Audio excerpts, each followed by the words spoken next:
Yeah, hi everybody, Ryan here back with you again today. We got a little bit of maintenance to do, a couple things. Down here on my downpipe exhaust off the turbo upstream before the DPF and SCR, there's a little bellows down there.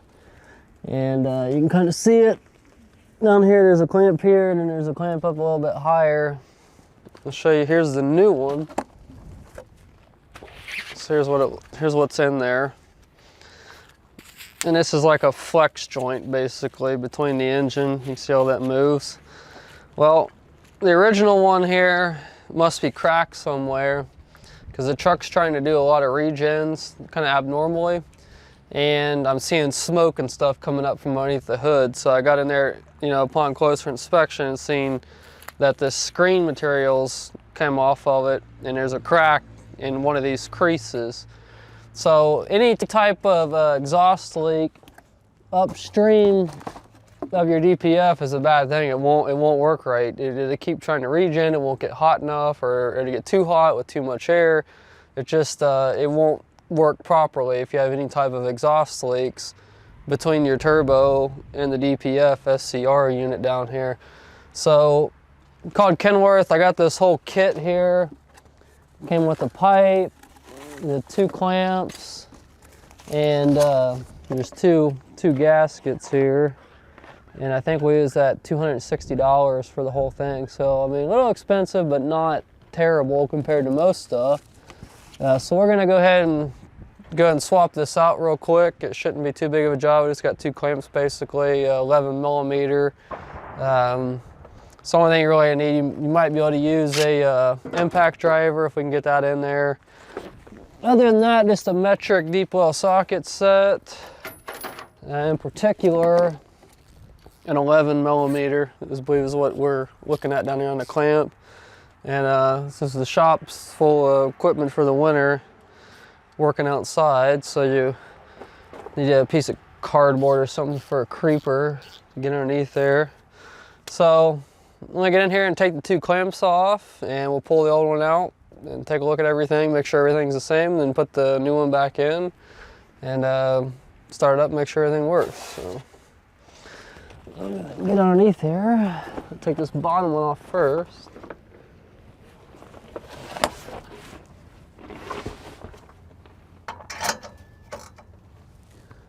I can. You want to give me that impact?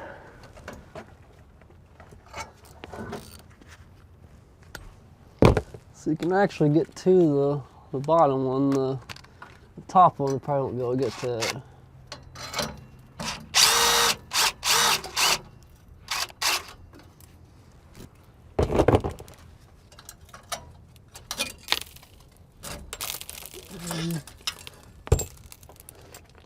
That came off surprisingly easy.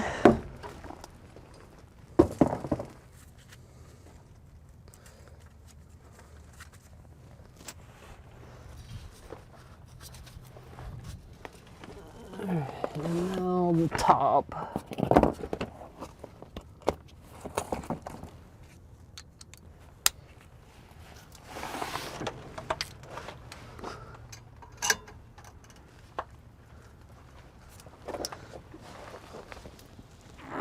I go figure, the one that you can't really get this snapped off, so that makes it easier.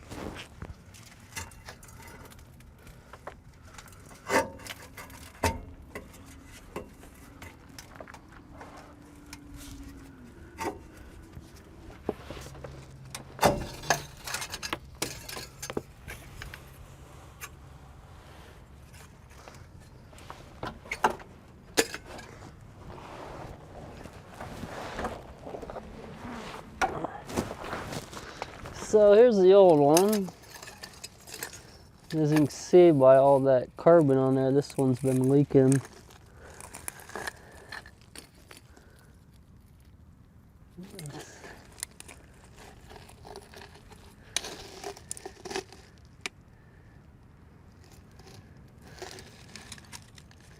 Yeah, right there.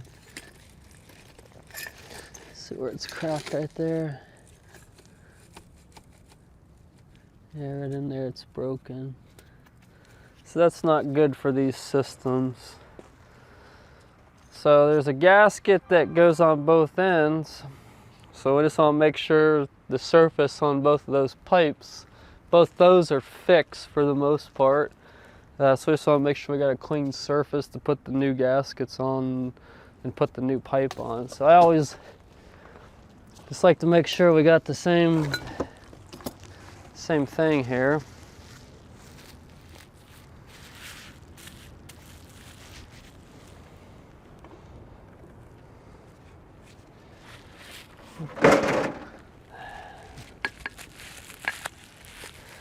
And looks to be the same.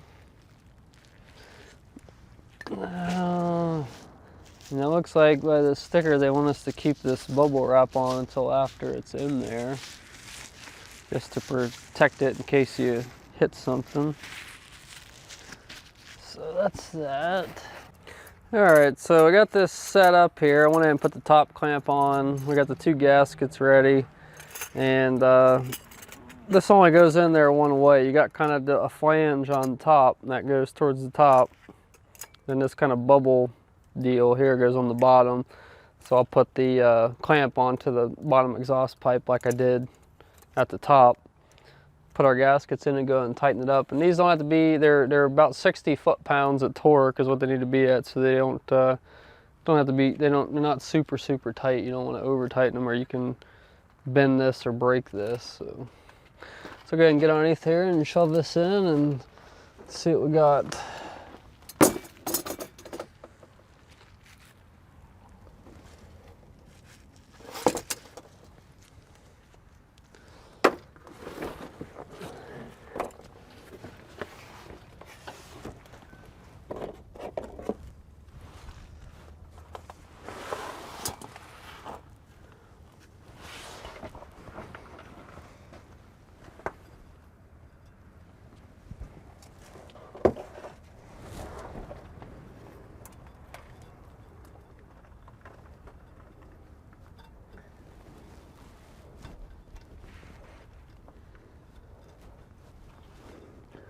And there's a little bit of a flange up here where you can stick that gasket on there.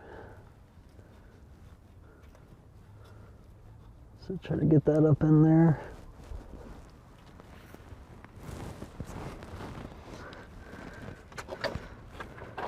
And then we'll stick the one on the bottom here.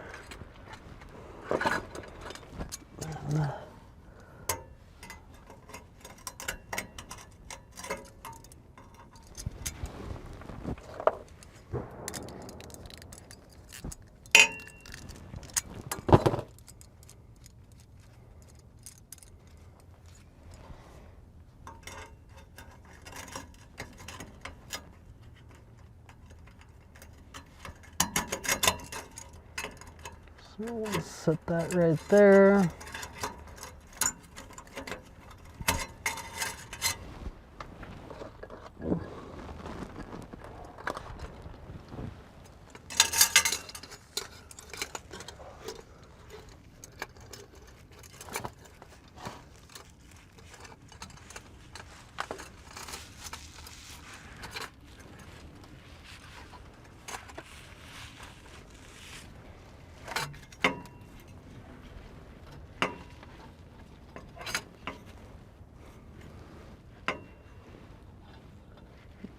I can't see.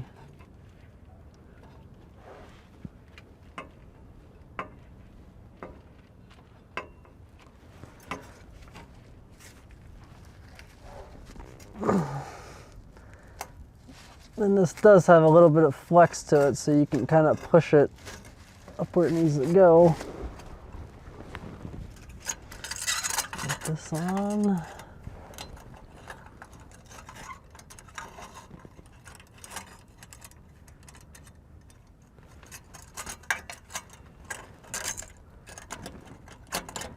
Get the bottom clamp on.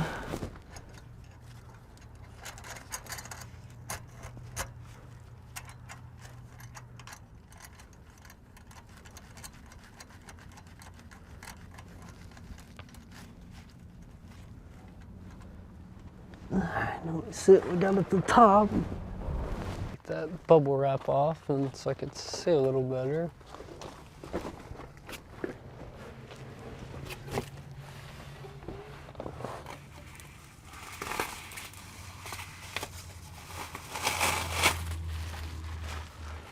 It's not quite seated at the top, so we need to make sure that's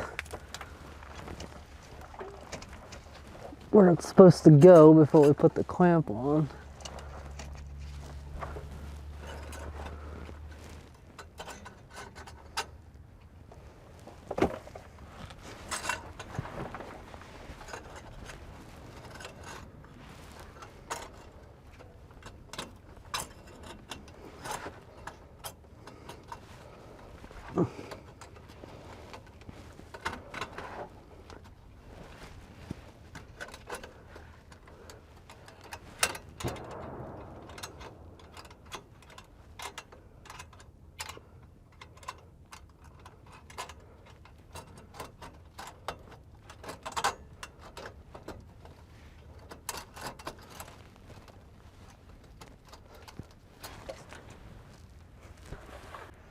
All right, so I got everything back up in there. I had a little trouble with the top clamp. The new clamps that they gave me, the bolt that goes through there was a little bit short, so I ended up using one of the old clamps, which was still pretty good condition. So once I get back in off this next trip, I might go down to Kenworth and buy an actual Kenworth brand or Cummins clamp and replace that top clamp too, so it's a new clamp. But the one I put back on is not bad.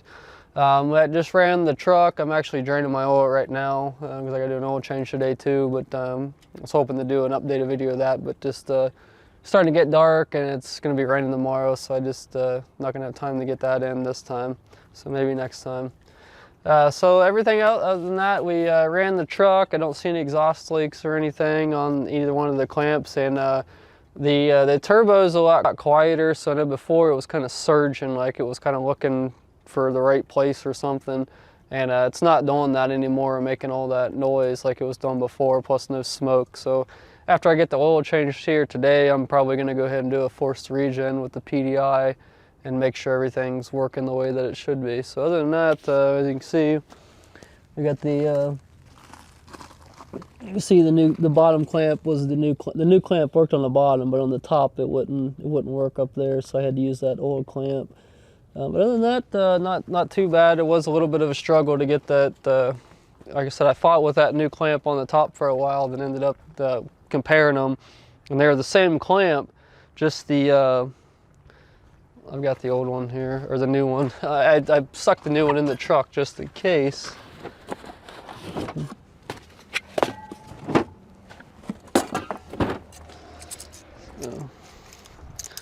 And as you can see, this bolt here on the old clamp is about a ½ inch longer. So this one, when you put it on, it gets to like right there, so you can't ever get the nut on it. So I just ended up, and you can't take this T-bolt out of here. Like on the old original Cummins clamps, there's a slot and you can actually take the bolts out. And so I could have put that old bolt on this clamp, but I can't take this one out. So it is what it is. So like I said, it looks good here. We'll probably drive it for a day or two, and if I I'm headed to Texas after this, so if it's a warmer area, then I will probably get out and check, retorque everything and all that. So not too bad. Like I said, that kit there from Cummins or Kenworth was like $260, and it came with the bellows, both clamps, and both new gaskets. But so not too bad, and I don't know, probably fought with it for about an hour here is all we had into it roughly. So it's pretty much it. So hope you'll enjoy that. Hope it helps you out if you're looking for this information. Said if you haven't subscribed, subscribe, hit the bell for the updates. We're into a little bit everything here on the channel. Truck maintenance like this, owner-operator trucking, Landstar stuff, since I'm leased on with Landstar. We do a little bit of farming stuff, work on tractors and equipment, and growing produce and all that too, so watch out for that stuff. I mean, we are in the middle of winter here, but more of that stuff in the summertime. So we'll see y'all next time.